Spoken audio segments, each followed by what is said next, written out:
AF. Thank God it's Flat Bill Friday. Hope you've had an awesome week. I want to share a story about my childhood, and one of the jobs I had growing up, I got fired from multiple times daily, yet I had that job for years. And I was about 15, 16 years old, and I worked for one of my best friend's father.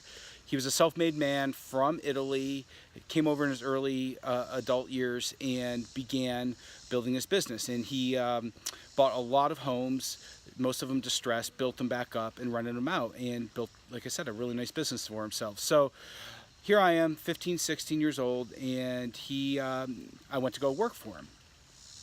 He had very few requirements: be on time and work hard. That was really it. So I could do both those things. And we got started every morning at 7 o'clock. So I'd be there at 7 o'clock, and being the young, strapping lad that I was, I got the crappy jobs. I got those jobs where you had to dig ditches, 80-pound pavers, building patios.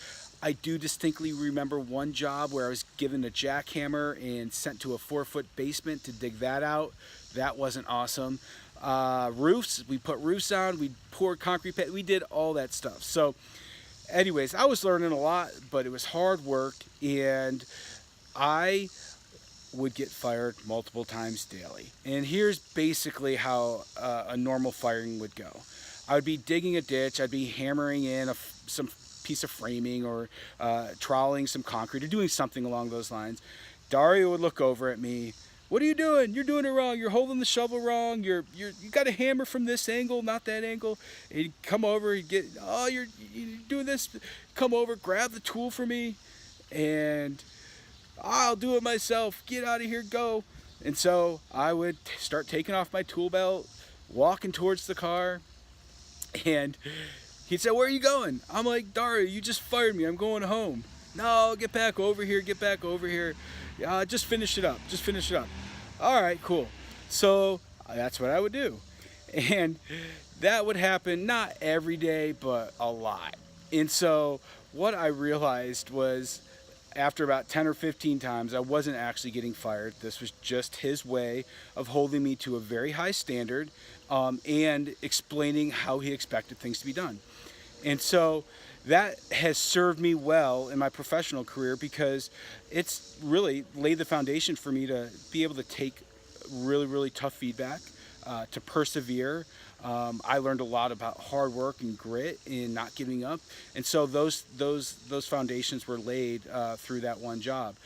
However, there is a part of the story that I did not include, and that is the part where multiple times weekly, he would either bring lunch or have me over to his house for lunch. And we would take usually anywhere from an hour to 2-hour lunch. And he would spend time with me and teaching me, mentoring me, giving me advice, showing me different things, explaining why certain things had to be done that way. And the bigger lesson, probably the biggest lesson I learned, was that he was only molding me. He was only getting the best out of me with the best intentions for me.